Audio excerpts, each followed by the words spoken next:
cette troisième vidéo, on va s'intéresser cette fois aux différents types d'agriculture dans le monde et aux problèmes que pose le développement de l'agriculture productiviste. Le Brésil est une grande puissance agricole. En effet, il est le deuxième producteur et exportateur de denrées agricoles dans le monde. Cependant, à l'intérieur même de ce pays émergent, deux grands types d'agriculture coexistent. La première est l'agriculture vivrière, pratiquée par les agriculteurs les plus pauvres sur de petites surfaces. Cette agriculture est principalement manuelle et destinée à l'alimentation humaine. Elle se pratique essentiellement dans le nord-est, c'est-à-dire au nord-est du pays. Deuxième type d'agriculture, c'est cette fois l'agriculture productiviste, basée sur l'utilisation d'engrais et de machines agricoles. Cette agriculture a des rendements bien plus importants et permet de nourrir une population beaucoup plus importante que l'agriculture vivrière. L'agriculture productiviste a permis l'augmentation de la production agricole et le développement du commerce. Mais cela se traduit aussi par des difficultés importantes d'accès à la terre pour les plus pauvres et également par une déforestation très importante, notamment en Amazonie. C'est ce qu'on appelle un front pionnier. Une partie des terres amazoniennes sont rasées pour y implanter soit des productions de biocarburants, de soja, ou encore pour en faire des terres pour pâturer, pour faire de l'élevage. Enfin, dernier problème, l'agriculture productiviste est très gourmande en eau et provoque également des pollutions dues à l'utilisation de produits chimiques.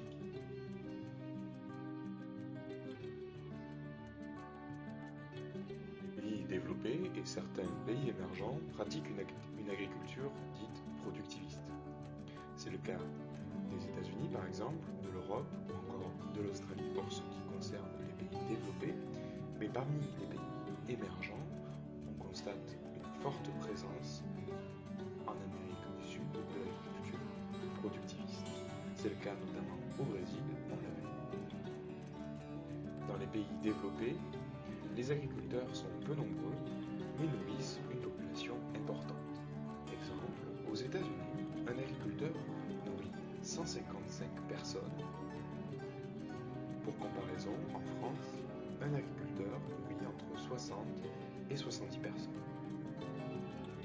Cependant, cette agriculture connaît des problèmes importants. On va le voir dans la suite.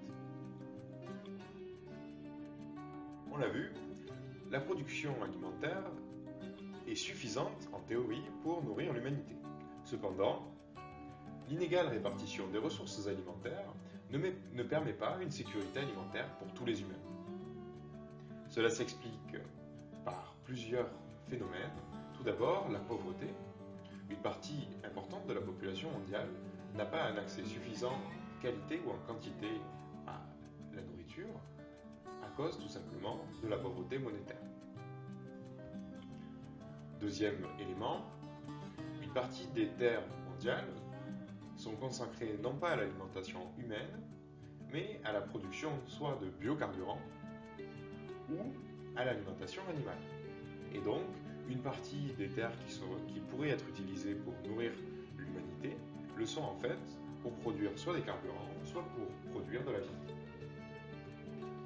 C'est le cas par exemple au Brésil.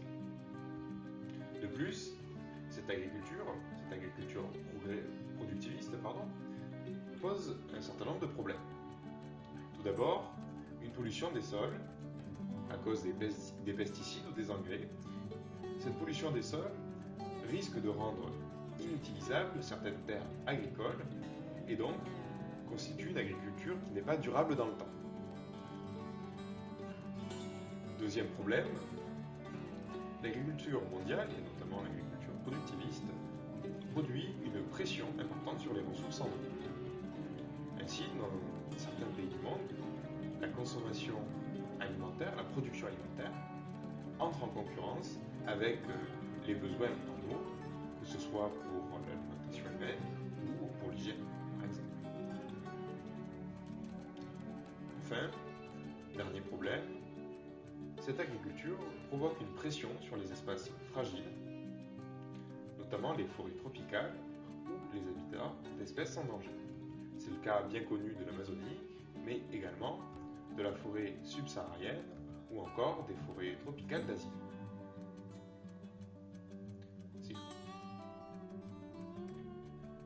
Dans le monde, il existe donc deux types d'agriculture. La première est une agriculture productiviste, plutôt dans les pays développés, et une autre est l'agriculture vivrière, plutôt dans les pays en développement.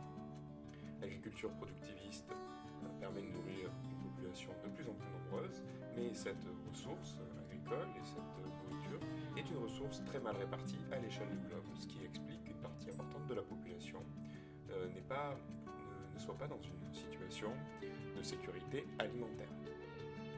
Enfin, l'agriculture productiviste, si elle nourrit l'humanité, connaît des limites environnementales très fortes. On pense aux pollutions diverses, mais également au défrichement